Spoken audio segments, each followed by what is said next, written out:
Welcome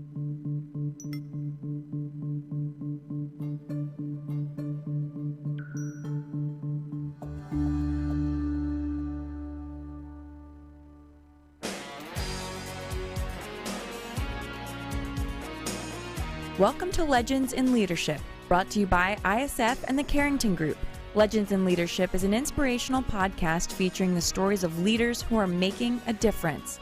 Our goal is to inspire you with the stories of leaders who come from humble beginnings, overcome challenges, and ultimately rise up to make a difference in people's lives.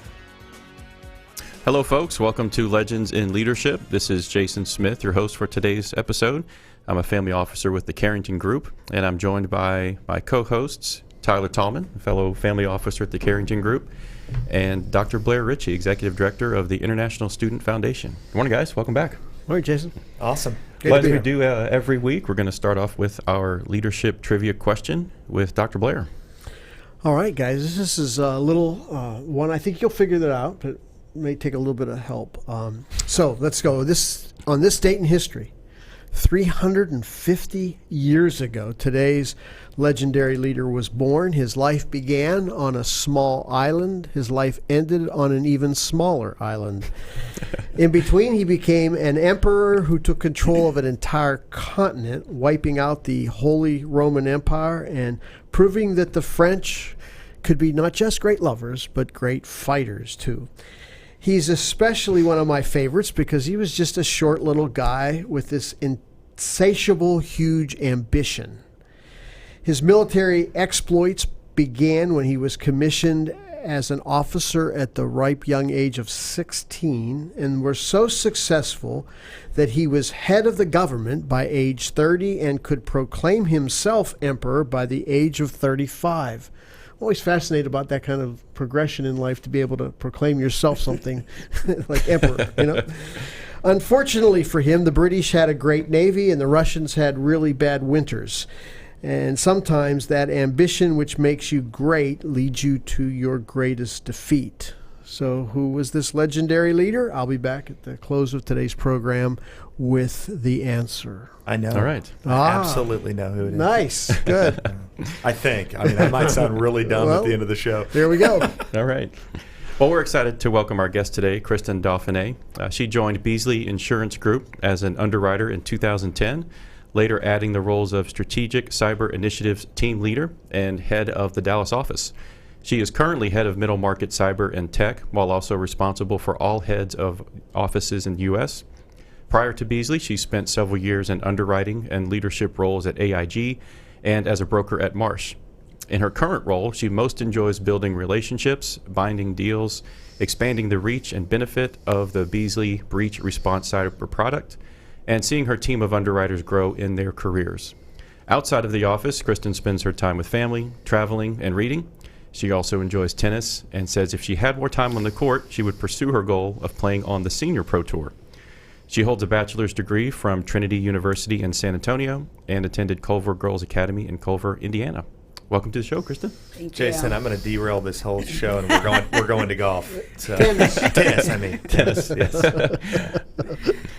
Well, so you extensive career in insurance. We want to kind of rewind the tape a little bit, though, and find out early in your life what are some of the influences that inspired you or motivated you to take on a more challenging career than maybe the status quo. Yeah.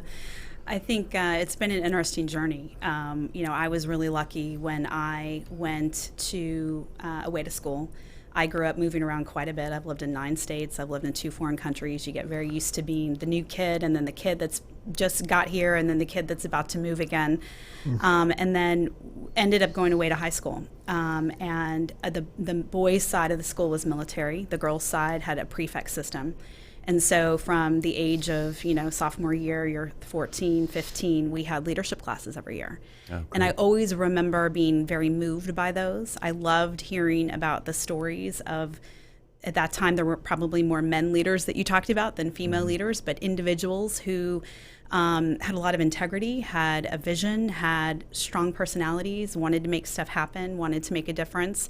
And you learned a lot about these individuals at a very early time. And I think now, as I'm getting older, I appreciate those lessons and those classes so much more than I did in the moment. In the moment, it was a little bit like going to church. They were incredibly boring. Right. And but there was always, it's probably why I like reading about biographies so much, is because there's so many great stories out there that you can learn from. Yeah. So it probably wasn't common practice to have that sort of leadership development in schools at that time, and I don't think we see a tremendous amount of leadership development today in school curriculums. Right. So how do you think that influenced you from that perspective of then going on to college and looking for a career?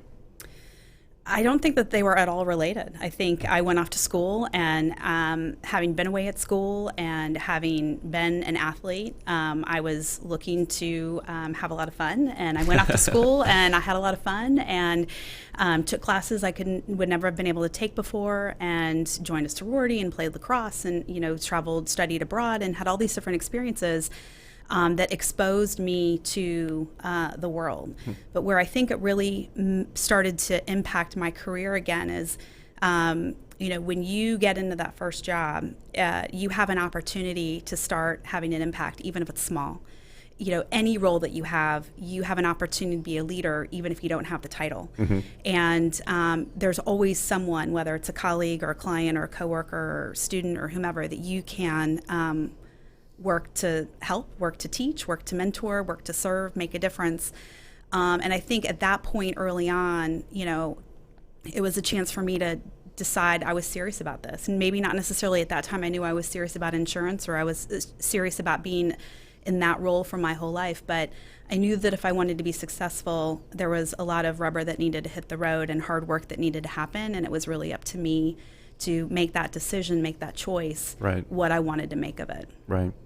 And so in your earlier portions of your career, when you're trying to build a reputation and and sort of a foundation, how do you begin to portray those leadership qualities, when you aren't yet in a more middle portion of your career? Yeah. I think holding yourself accountable is such a big deal.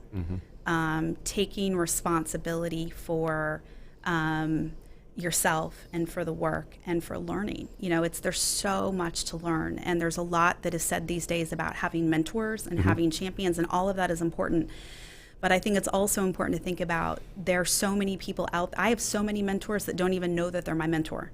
I am constantly learning, whether it's from a book or an interview on TV or a podcast, right, or somebody that I see at the office that, I don't have to love everything about him or her, but he or she does that really well, and I want to pay attention to that.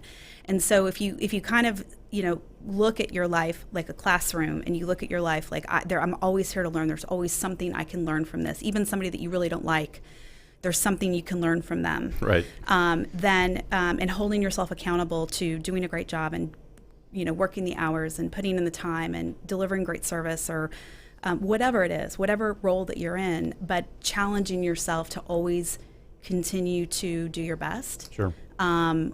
Because it's what you want to do. It's what you want to bring to the table. It's not about the gold star or whoever's kind of paying attention. It's what you want your life to be about. And I think for me early on, just being accountable and taking that responsibility for my future, whatever that would end up looking like, really served me well. That's an important message, and it kind of leads me to my next question about how is it that you then lead others who maybe don't take on that same level of personal responsibility, maybe aren't as motivated or inspired to be everything they could possibly be, and yet your role is to lead a team of sort of a mixed bag. Yeah, it's probably something I'm still struggling with a little bit. I am known for being very high energy and very high passion, which is part of what I'm about, but you will lose as a leader if you expect everybody to be like you. Sure. And do things the way that you're going to do them. And really, as a leader, it's important for you to learn and connect with who is on your team. I talk to the managers that report to me when they have an opportunity to hire somebody, like, who do you want to draft? Think about a sports analogy, like you've got a great quarterback, but what's your running back look like, or what's your point guard look like, or who's your strong steady, and who's in the backfield, and what kind of mix do you need on the team to be successful? And it takes all kinds. Yeah, that's a great point. And so the challenge is humbling yourself and realizing what you're good at, and then realizing what you're not good at. I'm not great at small talk. I'm actually, this will shock all of you, very introverted. I don't get energy from being in big groups, but I've got some folks on the team that crush it in big groups, and they literally gain energy, and they are flying off the wall by the end of the party, and I'm like, oh my God, I've got to leave because I'm going to die. But it's about understanding that you always want to bring other people into the mix that have other things that you don't, and you will have a much stronger team for it. But it's also, even beyond that, understanding what makes them tick. What makes me tick is not what's going to make them tick. And what makes people tick on Tuesday may not make them tick on Tuesday in October. People's lives are constantly changing. Yeah. And so as a leader, it's so important to develop that relationship with them so that you have this dialogue of when things change, when priorities change, when people get married, when they have babies, when parents get sick, when they want their life to look a little bit different or they want to turbocharge it. You're there in that moment to have that conversation, and you're kind of constantly tweaking the team for success. Yeah, so paying attention to that ongoing dynamic. Yeah, it's not that performance appraisal, it's not a one and done, it's an ongoing dialogue throughout the year. Yeah. Back up a little bit to what you were describing as mentors. I thought this was interesting. You know, most people, if you're a young leader, you have this idea that my mentor is this older leader that I meet with for breakfast, and they give me all these leadership nuggets. But what you described, all these mentors around you are people that you work with every day, people that you oversee, potentially people that are overseeing you. So talk about the importance of the way that you look at mentorship, and then beyond that, who are the top 2 or 3 mentors that you can think of in your life that have had a really huge impact on you? Yeah. I think everybody's got a really good story. And I am a big nerd when it comes to asking questions. And I really am curious about where they came from and how they got good at something. And so I learn a lot just in getting to know people. But it's also paying attention, right? You watch people, you observe people, you see what they do in various situations. There's great people that are running a good meeting, right? It doesn't even have to be something like life-changing. Like, that individual ran a great meeting.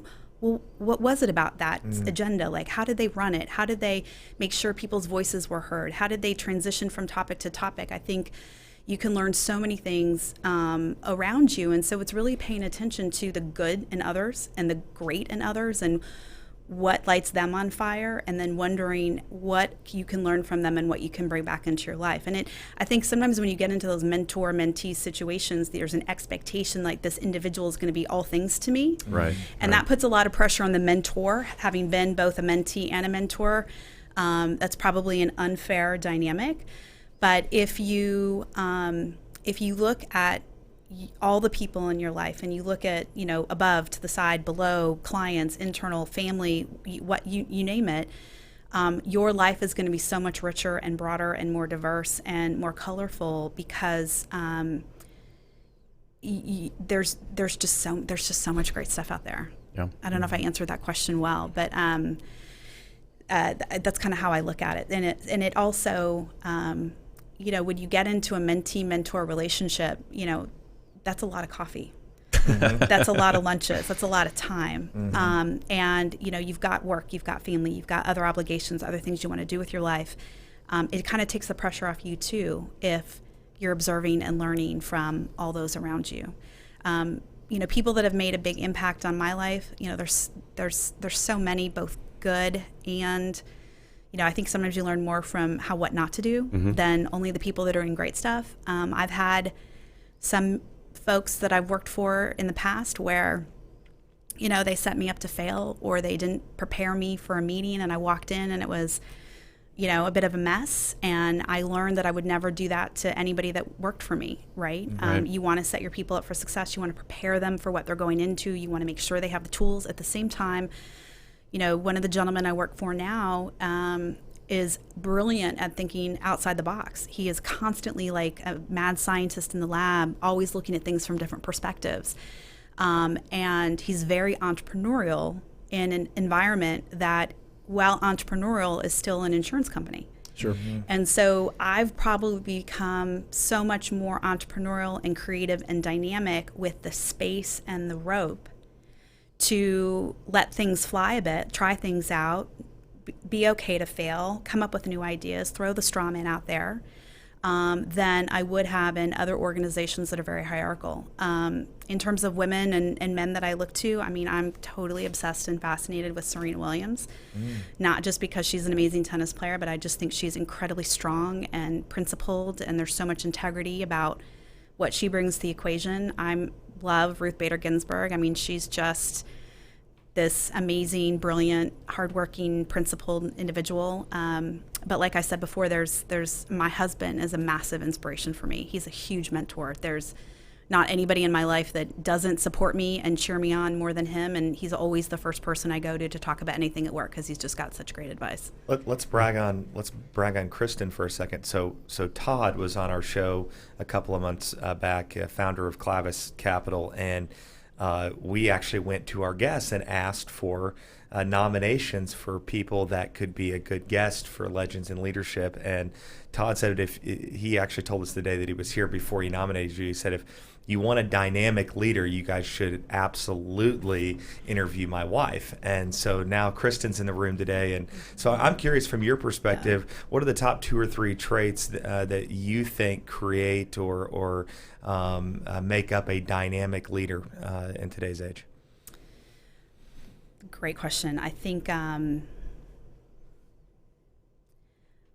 you have to be really curious. Our world and our environment is changing really fast. And there's a lot of movement. There's mergers, there's acquisitions, there's new technologies, there's new training, there's new generations, you know, the millennials and the baby boomers, and there's just so much going on right now. And I think you have to be really curious about what's going on around out there. I think, great leaders are learners. They're constantly learning. There's no like, I've learned it, check, I'm moving on. And because there's so much information, those that dedicate a portion of every day or a portion of every week and spend time learning their craft, learning about how to be a better leader, learning about their team, learning about what makes people tick is really huge. But I think also passion and engagement, right? Like how many of us have worked for managers that just weren't engaged with us or didn't really care or clocked out at 5 and, that's not inspiring. And so, the leaders that are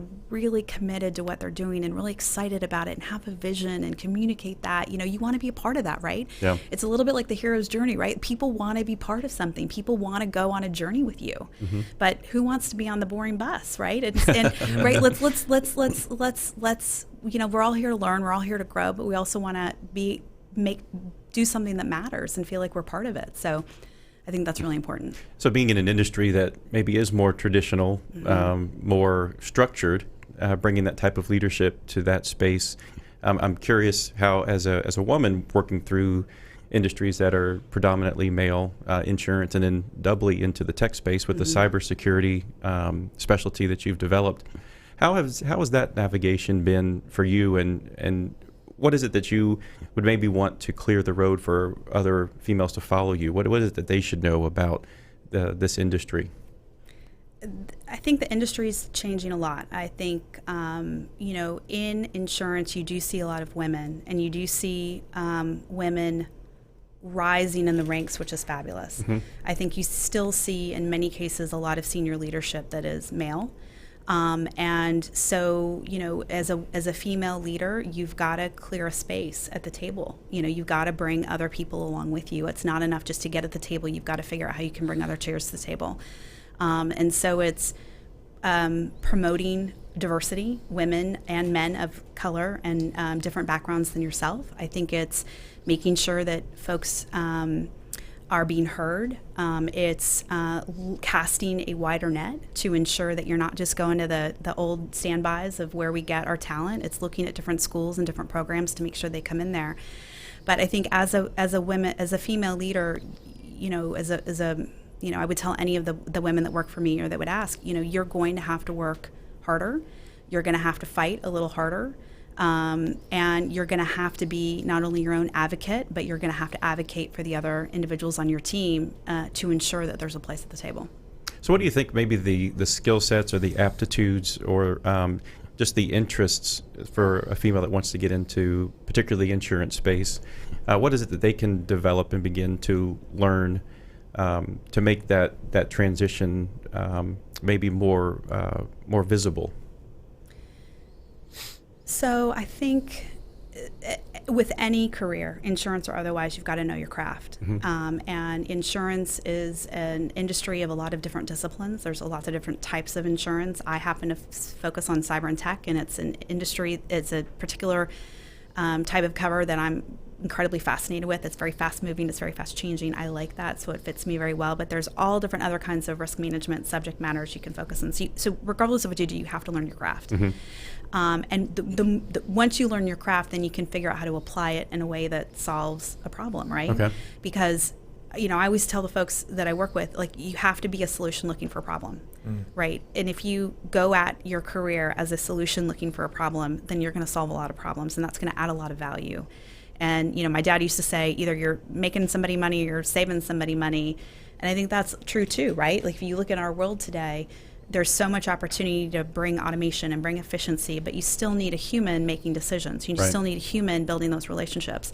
So if you learn your craft, if you learn the coverage, if you learn what, you're selling, then you can work with your brokers and your distribution channel to make a difference. How can I help you sell? How can we solve problems for your clients? How can we build an initiative? How can we bring our technology to make your workflow more efficient? Yeah. And then it gets fun, right? Yeah. Not that it's not fun learning the craft, but then it gets really fun because you're collaborating and you're making a difference and you're adding value, and that's when you really start to see the transition accelerate. Sure. I saw a staggering statistic, I think it was last week, $3 trillion we spent last year fighting cyber attacks and cybercrime. It's breathtaking. That is absolutely incredible. I wish we had way longer of a show, because that is a fascinating topic in itself to talk about how to protect yourself from the cyber predators per se. But wild. Yeah, it is, and a growing problem. We have sort of this balancing act between convenience and security. Yes. And so talk a little bit about how the cyber coverages can help maybe get some of that risk off the balance sheet for a company, and how it is that you can advise them on the proper controls. So use insurance as a tool, but not as a sort of a blanket get out of jail free card for their own responsibilities. And no insurance policy is a blanket get out of jail free card. Right. I say on behalf of the industry. There's so much going on in the cyberspace beyond just an insurance policy, right? Like when you think about insurance and you think about buying coverage, you're protecting losses that your business may face. But one of the things that we've championed at Beazley is this whole notion of breach response service. So we are the only insurance company in the global industry that has our own in-house breach response team. We have a whole suite of risk management services that we offer to our policyholders to help them be a better risk. We do webinars, we do educational sessions, we review sample policies and procedures, we review their incident response plan, We also have our own in-house breach security and privacy consulting firm called Lodestone. Okay. And so we really try to come at it from a whole kind of 360 perspective to ensure that any need that a client would have, we have a solution for them. But education is so key. Yeah. This year we have seen phenomenal numbers when it comes to ransomware events. And I think there's still very much a perception that if I've got a great IT team, which is incredibly important, that's, I've kind of checked the box, or if I've got a great insurance policy, or if I've got a great firewall, I'm done. Right. And yet that's not where, yes, that's vitally important, but that's almost a requirement in the door these days. Yeah, that's the foundation. It's the foundation. Yeah. Employee training, employee awareness, all it takes is clicking one link. All it takes is clicking one document that has, malware attached. Right. It's, letting that individual in the UPS, the fake UPS uniform in the door, and it's the social engineering. It's the social engineering that is so vitally destructive right now, and the effects of these incidents can be quite devastating. And the teams and the resources that are put behind these groups, to collect information from various sources. Yeah, it's amazing. Industry. It's an industry. A lot of the clients that we service is a hot topic right now. Is so take the average consumer. So forget about big business and big teams and all of that. But what is your recommendation for your, husband, wife, we'll call it team at home that says, how do I protect myself, my life, whether it be, how do I protect my credit? So what are the things that you would put out there? Is it just basic advice for people to say, you've got to have these 2 or 3 things, or you're just I mean, you're basically a moving target out there for somebody. Yeah.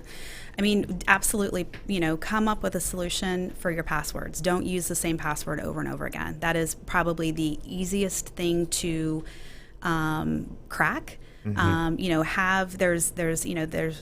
There's a number of different software solutions out there where you can kind of put all of your passwords in one and then have one password that you remember.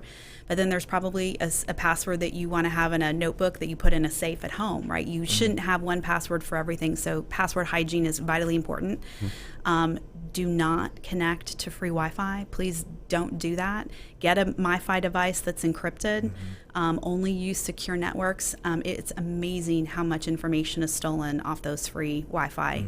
At the airport, at Starbucks, you name it. And I think just common sense, right? Like, when you get emails that don't look right, when you get phone calls from, nobody from the IRS is calling you. Right. Don't take that phone call. Hang up. Don't give them any information. Don't send them Don't gift send cards. them anything. Like, don't put your credit card into a site that looks foolish. Like, if check the address, go in and look at the font. It's so easy to send phishing emails that are wildly accurate. So just pay attention to that red flag. And if it doesn't feel right, if it doesn't pass the test of common sense, delete it. If they really need you, they'll call you or they'll get back in touch with you. But it's there's the amount of information and money that's taken just with those phishing campaigns is phenomenal. And I'm going to give you a fourth one too. Make your social media private. Man, I was just getting ready to say social media Please, is a mess. please be thoughtful about social media, because we were in a conference. We do conferences every year for our brokers, and we had a hacker come in. And in the span of about 30 minutes, he had essentially profiled an individual at a public hospitality firm. He was mad at the firm because his information had been stolen by them. And he went online just through various, just quick social media checks and then was able to, on public domains, scrape content and send a phishing email. There's actually websites out there that you send phishing campaigns, for a small charge. And basically send an email within 30 minutes to obtain data. So you have to be conscious about what you're putting out there, because it's, anybody all over the world can access it. Wow. There's even been talk about those little surveys, name your first pet, name the street you grew up on, as these fun get to know each other types of things. But what are the security questions a bank asks you? What street did you grow up on? What's your mother's what's your name? maiden? Yeah, right. Yeah. Right. As some fake genealogy, right. online project. That's right. That's right. That's great. That's right. Thanks for sharing. Yeah, my pleasure. Well, it's been a real pleasure to have you on the show with us today, Kristen. Appreciate you sharing your thoughts and advice and leadership nuggets with us. My pleasure. Thanks for having me. Well, I'm going to turn it back over to Blair, and I'm going to ask him a question before you give us the answer. All right. Would it actually be a myth that this person was shorter than the average person in France at the time? No, I didn't know him at the time. So. Yeah, at the time, right? Yeah. Right. There you go. So who is the... Napoleon. Yeah. The interesting thing about Napoleon is he died of the same disease that his father died of, which was a stomach cancer, which may have been the reason why he always had his hand in his vest all the That's time. interesting. Yeah. So the British conspiracy is that they started a rumor that he was short to sort of de-emphasize his power as a leader, but that he was actually average height. Little tweak him. Yeah. Well, we'll wrap up on that note about Napoleon. There you go. Was he short or not? But on behalf of Blair, Richie, Tyler Tallman, and our special guest, Kristen Dauphinais, this is Jason Smith wishing you a good day. And remember this: if your actions inspire others to dream more, learn more, do more, and become more, then you are a leader. Legends in Leadership is brought to you by the Carrington Group. Carrington Group is a family office with a passion for helping business leaders and their families make smart choices and fulfill their highest aspirations. To learn more about the Carrington Group, visit their website at www.carringtonfo.com or Google Carrington Group, Dallas, Texas. ISF is committed to leadership development for aged-out foster care and orphaned youth. ISF's mission is to transform these youth into tomorrow's leaders with scholarships, mentoring, and leadership training. To learn more about ISF, visit their website at isfsite.org or Google International Student Foundation to learn more. Securities offered through Regulus Advisors, LLC. Member FINRA/SIPC. Investment advisory services offered through Regal Investment Advisors, LLC, an SEC-registered investment advisor. Regulus Advisors and Regal Investment Advisors are affiliated entities. Carrington Group and this broadcast are independent of Regulus Advisors and Regal Investment Advisors.